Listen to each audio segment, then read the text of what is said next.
Now it's time for the sponsor perspective portion of this morning's discussion. The next conversation is programmed and presented by our sponsor, PG&E.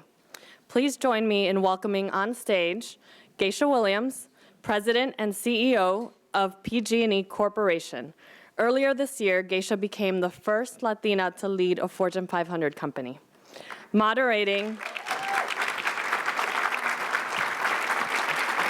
Moderating this conversation will be Maria Cardona, principal at Dewey Square Group and a political commentator on CNN and CNN en Español. Maria, the floor is yours. Thank you.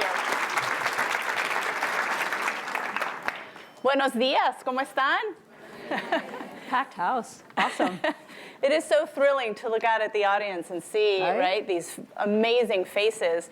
And just want to underscore something that the Congresswoman said, that you all are role models. You all are leaders. Never forget that. Never forget that power. Speaking of power, in more ways than one, I am thrilled to be here to moderate this short, but I think what will be a very impactful chat with Geisha Williams, who, as you all heard, is the first Latina to be elected by a board of directors, actually to a Fortune 200 company. Yes, round of applause, please. Which is both incredible and incredibly sad. I agree. That happened. But I know that you were the first, but you certainly will not be the last. That's the hope. But eyes are on you, like it or not. I'm sure that's something that you have been used to your whole life. And speaking of that, I want to start with a conversation about how you started. Literally how you started here in this country. You came over here from Cuba, 5 years old. I'm sure that was an incredibly both impactful, overwhelming, scary, challenging, all of those words, I think, go to describe that. But tell us a little bit how that was for you and how that cemented your thinking and how you were going to achieve goals in your life. Well, it's, first of all, it's great to be here with all of you. You are the future, by the way. You have to be the next generation of leaders, so never forget that. We're counting on you. So I was born in Cuba. I came to this country when I was 5 years old. My parents were political dissidents. And we came to the United States like just about every other type of immigrant that there is, right, with just barely the clothes on our backs. We didn't speak the language. We had no real connections. And we ended up in St. Paul, Minnesota. Wow. So can you imagine, right? Little refugees getting off that plane with just like little bare sweaters in this incredibly cold climate. But the people were wonderful. The people were warm. It made up for the climate. And it was challenging on so many different counts. For me, entering kindergarten was my first challenge, right? So I didn't speak the language. I was probably scared out of my mind. I have a weird name, Geisha. I'm sure that they were saying Geisha or Geisha. My parents called me Geisha. My last name's Jimenez. They were probably saying Jimenez, right? So they're saying Geisha Jimenez. It doesn't sound like Geisha Jimenez, right? So I'm just sitting there and I'm not responsive. I'm afraid. And so the teacher decides that I must need special education, that in fact, I must be deaf and that I must be mute because clearly I can't speak. So my parents have to go through this incredible bureaucracy, little refugees who don't know anything, to prove that their daughter didn't have a hearing problem, didn't have a speech problem, that she just didn't speak the language. And so that was my first obstacle, and we overcame it, and life was good. But, you know, I have to tell you, being here with my parents in this country and really being part of the fabric of this country, which is really the immigrant blood that runs through so much of this nation, is something that I'm very proud of. They taught me the value of hard work and perseverance and never giving up. They shared with me the incredibly important value of education and community service, and that's something that I've brought with me every step of the way. Terrific, thank you. Throughout your career, and you went into an industry that still to this day is probably male-dominated. The engineering fields, STEM fields are something that a lot more Latinas are getting into, but certainly not enough. I want to talk to you about the importance of mentors. Yeah. Yes. And as my experience was, when I was coming up, there weren't a whole lot of other Latinas in positions of being able to mentor. I depended on fantastic men to mentor me. Tell us a little bit about what your experience was. Maria had the same experience for me. So I had the great privilege, it was one of those defining moments in my life, actually, Or I had a mentor by the name of Clark Cook. I talk about him all the time. I still see him once or twice a year, have lunch with him at least once a year. And he was a high-level person in the company. I had just joined the company. I think I was in my early 20s. And he asked me one day, so Geisha, what do you want to do someday? What are your long-term career aspirations? Well, I have to tell you, I'm the first in my family to get a college education. I was an immigrant. My aspirations were really low. They were modest. I thought maybe I could be a supervisor or a manager someday. And so I said something like that. Mm-hmm. And he said, no, long term. Well, I was talking long term, but he said, Geisha, and this is the question that has really fueled my whole career. He said, Geisha, someone has to run this company someday. Why not you? Why not you? And I thought about it, and I thought, well, women, people like me didn't run companies. Certainly there weren't any women, there weren't any Latinas, and there weren't any immigrants. But he said, well, why not you? And I remember him pulling out this organizational chart of our company, showing who was running what department and their backgrounds and educational experiences, and I noticed a couple of things. First, many of them were engineers. And I thought to myself, I'm an engineer. And then the other thing that I noticed is they had really deep experience in operations. And so he said to me, that's what you need.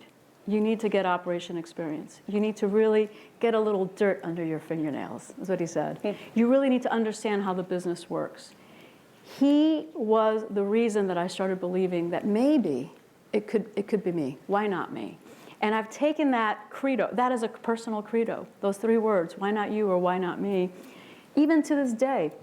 Hey, someone's going to have to lead in clean energy in this country. Why not PG&E? Why not me? Hey, someone's going to have to figure out how to really tie all these technologies together. Why not me?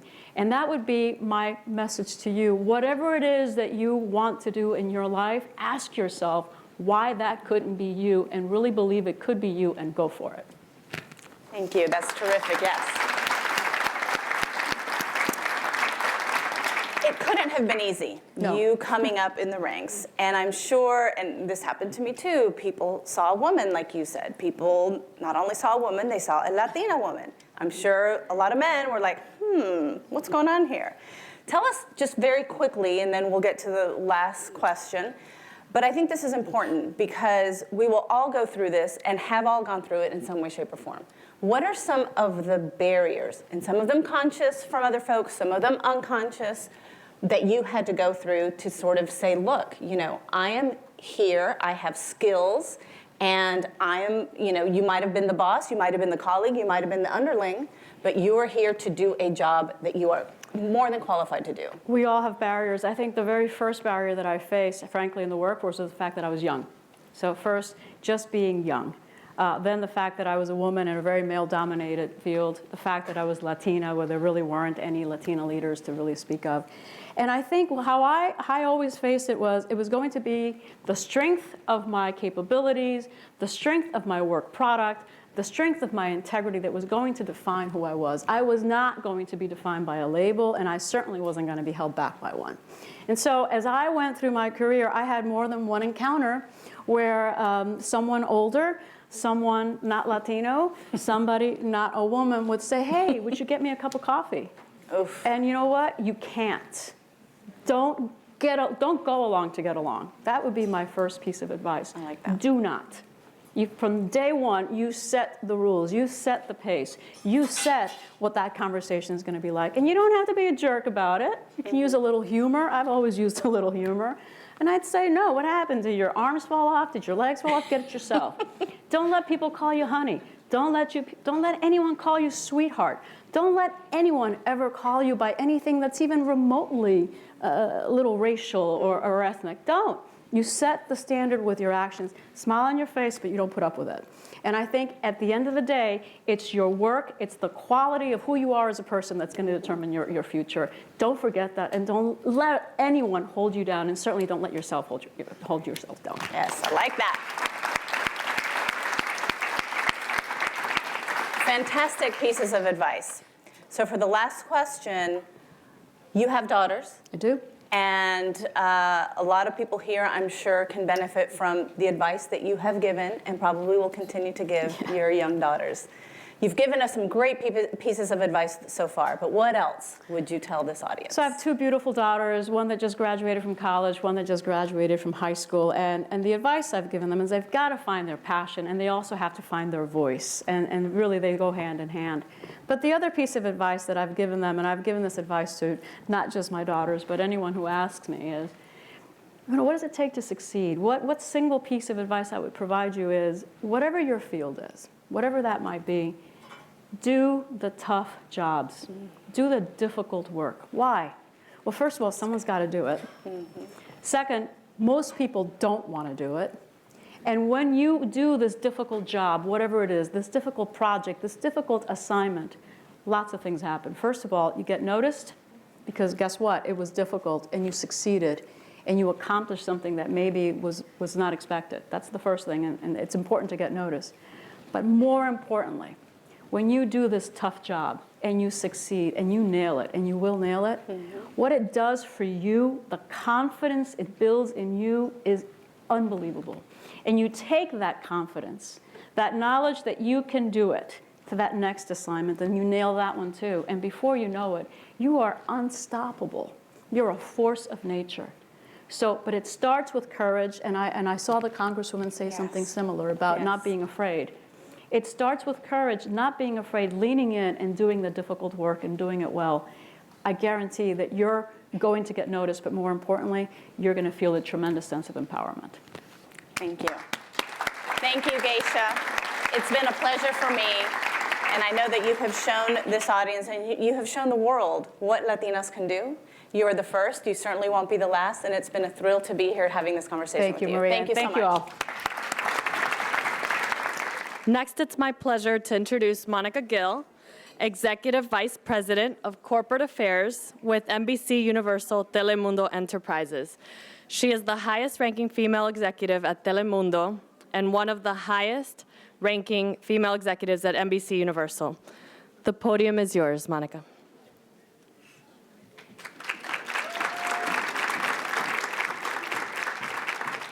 Hi, let's give the panel another round of applause, right?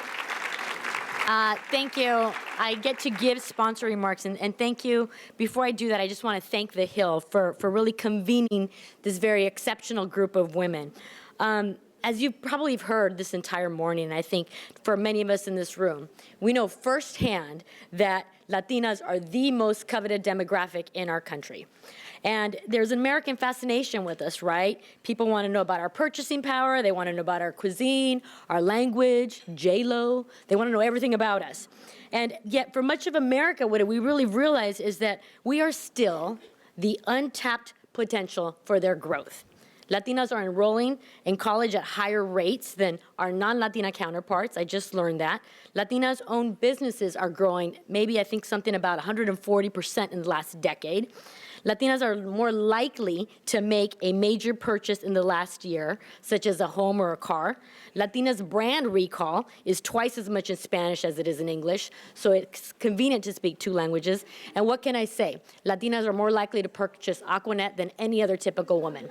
So that being said, as you see, our segment, what it is about our segment is that we actually equate growth for any business in America.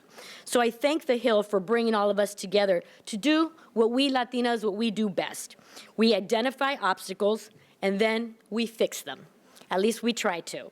So because of that, this is what our community has always truly been about. We are about perseverance, and we are about solutions. Because I believe that despite the divisions in our country right now, and no matter where you stand in this political spectrum, we all have a unifying mission. We saw it yesterday with the unfortunate shootings. We all want to feel safe. We all want to support each other. We are all thirsty for a quality nation. And that is why Telemundo is here today. Because like The Hill, like all of you, we have a responsibility to tell Latina stories, to create a generative conversation that educates and informs, that empowers our customers, and that embraces our history. Because like you, like all of you here, we want to encourage organizations to see us Latinas as we are, and not as past perceptions have expected us to behave. And ironically, as I stand here on this podium today, I recognize that I actually work in an industry that instantaneously creates perceptions. Immediately when you press a remote, when you click on your phone, or when you touch or hold a screen. It's a little bit ironic, right? But at the same time, think about that for a second. It is so powerful. It's such a titanic responsibility. Because at the end of the day, let's be clear, perceptions matter.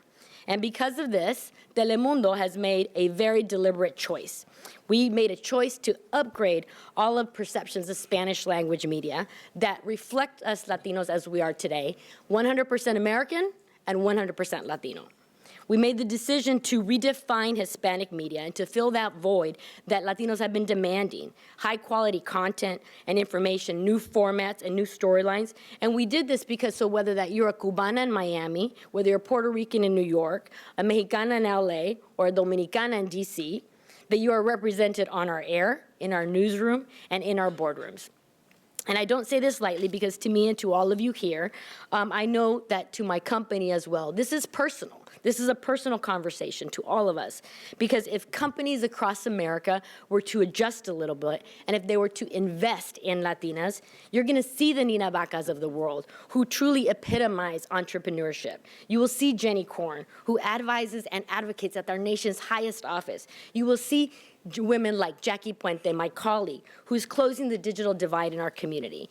And you will see Telemundo, a Spanish language network, catapult to be the #1 slot, irrespective of language in key markets. You will also think, who would have thought this 10 years ago? Who would have thought that we'd be the world rights, official broadcaster for the World Cup? All of this is happening, and I share this with you because my point is that all of these things collectively remind me that Latinos, Latinas, Spanish is here to stay.